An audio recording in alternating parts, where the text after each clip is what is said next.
welcome to our new YouTube channel. Basically just starting this channel to do reviews about anything and talk about converting, and our first big review is the Chevy Bolt EUV, which we literally just got last night. Today is just going to be a quick overview, just telling you why I picked this car, where we're coming from, and why I chose the EV.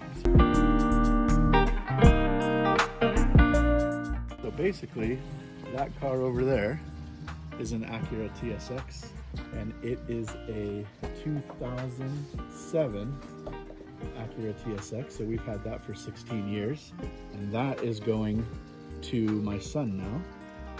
It's been a great car, actually no problems with it. I think it's been regularly maintained.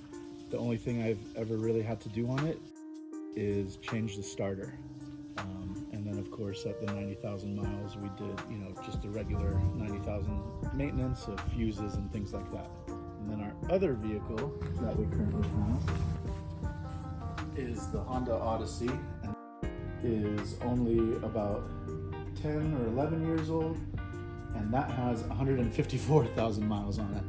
Now with this car, it's been a great car because we use it for everything, especially moving people around and going on trips, but it has had some issues, especially recently, and it is over 150,000 miles, and we recently had to basically do an engine rebuild because one of the O-rings blew and oil got into the spark plugs and the gaskets, and so that was a big thing. I'd already been considering an EV, but I had a Ford Maverick on order, the Lariat edition, and then I realized as the price went up for 2023 that I could get an EV for the same price, which is what I always wanted anyways. So it's basically, why did I go with the Bolt EUV? And it's really looking at what I got for the price, especially in comparison to other vehicles. I guess the two that would come to mind would be the Kona electric and the Niro. One starting at 39, but if you want leather and anything else like that, you're at the 41. One starting at 33, but if you spec it out with everything that this car has, I think then you're at 44. And so it's really just the whole package that I wanted with this car. At 33, getting leather seats, never had ventilated seats before, so still need to try that out. And then the fact that it's an EV over a hybrid, which is something I wanted to do and have wanted to do for a while.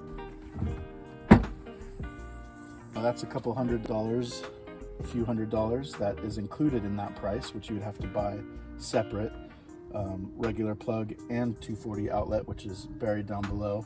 And on top of that, before I even left the lot yesterday, I had a Qmerit email and did all the pictures and everything of my garage today to have a free 240 volt outlet installed in the garage, which could have been anywhere from another 500 to 1,000, depending on who you find to do that. All that packaged into this car, basically the value for me. Now, why I think this family is a good candidate for this car is that we still have the people mover Honda Odyssey. Hopefully after that engine rebuild, it'll last at least another 2 to 5 years. I want to see if our family, if the EV fits into it, and if we can really use it, and hopefully maybe replace that in the future with something different. Wouldn't be something like this because the fast charger on this vehicle is slow, so this is mainly going to be our local errand runner, commuter, back and forth. And if we need long road trips, it's going to still be the van for now, as long as it lasts, which is what made me feel like we were good candidates for this car. As you can see, we are a family, so it has to fit people.